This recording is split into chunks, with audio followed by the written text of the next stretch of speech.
request, you need a legitimate XML envelope going. So like how you can do that? That was the challenge which I was facing with. So what I did over here is I created a form. In the form, I put in input type hidden. So that's like it's not going to be visible. And I have dissected that envelope wherever there is equal to first equal to sign.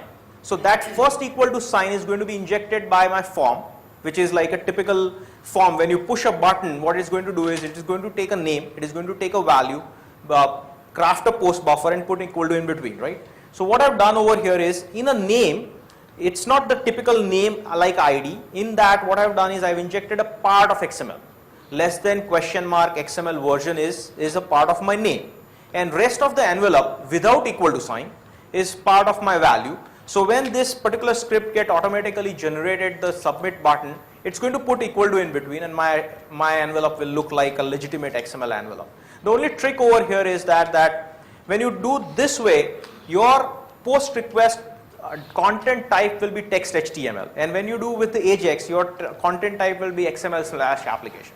But a lot of these frameworks are not checking that. So they are not making sure that whether it's coming from the XML HTTP request call or it is coming from the form. So if they are not checking that, then this particular envelope will go through and whatever is going to happen is going to happen. So like I've evaluated 3 or 4 different APIs using in Java and ASMX framework. All these are not checking that.